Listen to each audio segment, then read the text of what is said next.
America में Bharat America व्यापार वार्ता और टैरिफ वार्ता आगे बढ़ रही है। भारत के व्यापार मंत्री पीयूष गोयल पुरानी टीम के कई लोगों ने निकाला गया इस टीम का नेतृत्व कर रहे हैं। इस संबंध में एक बहुत ही नकारात्मक खबर आई है। भारतीय मीडिया में इसकी रिपोर्टिंग शुरू हो गई है। अमेरिका यानी जब ट्रंप सत्ता में आए, जब प्रधानमंत्री मोदी वहां गए तो व्यापार और टीम के साथ बातचीत चलती रही। फिर ट्रंप ने मोदी को व्यक्तिगत आश्वासन दिया। वह घटना जहां अमेरिका ने कहा कि वह भारत को सोर्स कोड देगा, यह सोर्स कोड अब नहीं देंगे, इसी से संबंधित है। कुछ भारतीय मीडिया ने इसे कम करके आंका क्योंकि यही वह सोर्स कोड है जिसे मेजर अचीवर कहा गया था। यानी समझ लीजिए कि भारत के पास तेजस 1, तेजस MK1, तेजस MK2 है, एक प्रोजेक्ट है। तो चलिए इसे शामिल करते हैं। इसमें ट्रंप और मोदी के बीच एक समझौता हुआ, यानी जी की जनरल इलेक्ट्रिकल्स इसका इंजन उपलब्ध कराएगी। हम इसका सोर्स कोड ट्रांसफर करेंगे। जब यह सोर्स कोड ट्रांसफर किया तो यह भारत सभी आवश्यक सेवाएं संचालित कर सकता है और उन्हें पूरा कर सकता है। भारतीय वायु सेना कर सकती है, लेकिन वर्तमान स्रोत कोड हस्तांतरित नहीं हो रहा है। मैं बस इतना कहूंगा कि अमेरिकी इंजीनियर आकर इसकी मरम्मत करें, इसे खोले और इसे पुनः स्थापित करें, या वे बेंगलोर या कहीं और एक बड़ी कार्यशाला स्थापित करें। यानी अमेरिकी रोजगार सृजन कार्यक्रम ही ट्रंप और मोदी की समस्या है। यह भारत की लंबे समय से चली आ रही मांग, वे सोर्स कोड चाहते हैं। ट्रंप ने कहा कि वह इसे सोर्स कोड देंगे और इस पर सहमत हो गए। ट्रंप की समस्या यही है कि यह तैयार है, यह सब गायब हो जाएगा। हम अब आत्मनिर्भर का यह कार्यक्रम बना रहे हैं। यह सब हमारे पास मोदी के कार्यक्रम का हिस्सा है। कुछ समय बाद हम इसकी तकनीक को समझेंगे, क्योंकि हम अभी उस मुकाम तक नहीं पहुंचे हैं जहां हमने यह कावेरी बनाई है। फिर इस विश्वास और घटनाओं को समझने के बाद धीरे धीरे भारतीय कंपनियां यानी भारतीय वही इंजन विकास कर पाएंगी। यही इसका सबसे बड़ा फायदा था। यह ऐसे ही गायब हो जाएगा। अमेरिका ने अभी नौसेना के लिए $4 अरब का एक सौदा किया है, यानी कोस्ट पेट्रोल उसका सोर्स कोड नहीं देंगे। अगर आप ये सोर्स कोड देंगे तो ही इस विमान के अंदर इंटीग्रेटेड हथियार लगाए जा सकते हैं, चाहे वो भारत का ब्रह्मोस ही क्यों ना हो। वरना ये सारे हथियार अमेरिका से ही आने हैं। इसे छुआ नहीं जा सकता। छोटी मोटी मरम्मत के लिए भी इसे छुआ नहीं जा सकता। उसके लिए भी ये एक विशाल भारतीय सेना बन गए हैं।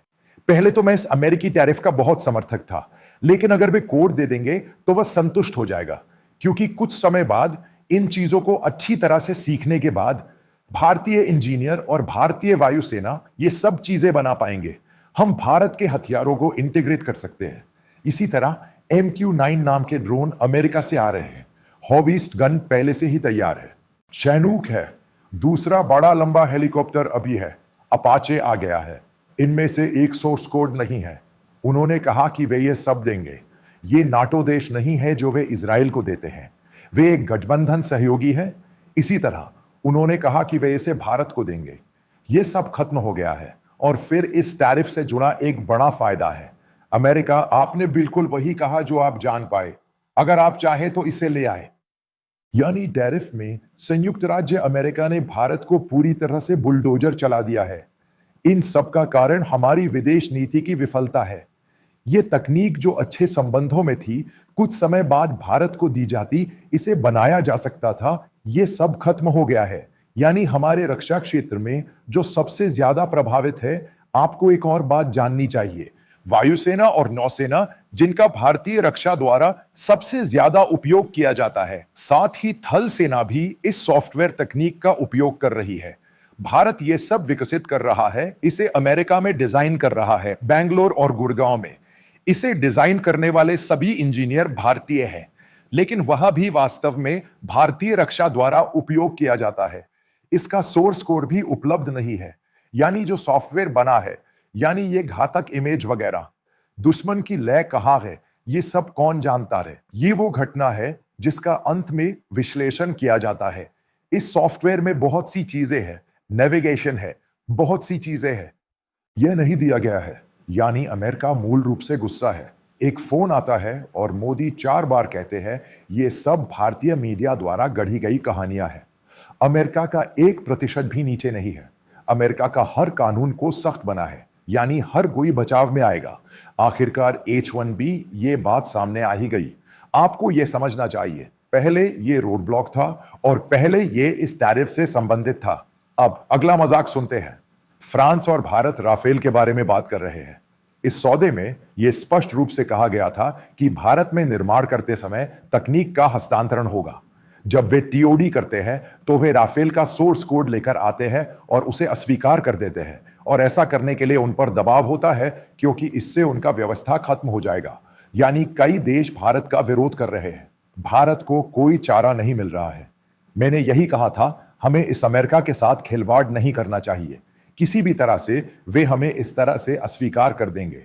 इससे हमारी रक्षा पर कोई असर नहीं पड़ेगा, इससे नागरिक सुरक्षा पर असर पड़ेगा। कई बड़ी सॉफ्टवेयर कंपनियां हैं, उन्होंने कहा कि वे कुछ नहीं देंगी। यह अमेरिकी सरकार का फैसला है। कोई सोर्स कोड या प्रोग्राम नहीं है, लेकिन बदले में अमेरिकियों को यहां नौकरियां पैदा करनी चाहिए, क्योंकि यहां बहुत सारे रक्षा उपकरण और उनकी सेवाएं हैं।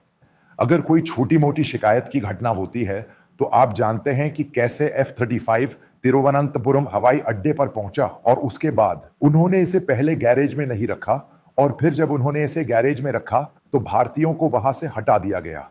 Hercules globe star globe master से जुड़ी एक वर्कशॉप है। अगर कोई दिक्कत है तो सभी अमेरिकी लोग वहां हैं। ये सभी ट्रांसपोर्ट विमान वहां ले जाए जाते हैं और रक्षा से जुड़े काम करते हैं। उसमें कोई भारतीय नहीं है। इसी तरह बेंगलोर और दूसरी जगहों पर भी सभी अमेरिकी इंजीनियर तैनात हैं और वे ही एकमात्र ऑपरेटर हैं। भारतीय वहां नहीं है। मोदी द्वारा बनाई गई कूटनीति की यही सबसे बड़ी कमी है। जब मैं यह कह रहा हूं तो कम से कम पहले यह तो समझ लीजिए कि रोहित वही करेगा जो उसने कहा था। यहां खड़े हो जाओ। दुनिया के किसी भी देश के पास वो जरूरी तकनीक नहीं है जिसकी भारत बात कर रहा है। अगर अमेरिका जैसा है तो यह तो सबसे बढ़िया है। इसमें कौन कामयाब हुआ है? कोई सोर्स कोड नहीं है, कोई पकड़ नहीं है। जो कुछ भी है वो उसी से खरीदा जाना चाहिए, या इस बार ये कोस्टल, हमें उससे जुड़े गश्ती विमान और उपकरण खरीदने चाहिए। भारत के हथियारों का एकीकरण नहीं हो सकता। घास का एक पिनका भी नहीं चल सकता। सब कुछ उसी से खरीदा जाना चाहिए। यह भारत सरकार की नीति की भूल है। विदेश नीति इतनी जटिल हो चुकी है कि बिना आलोचना किए इसका समर्थन कैसे किया जा सकता है? किसने इसका पालन किया और कौन नाकाम रहा? इसकी कीमत हर भारतीय को चुकानी होगी।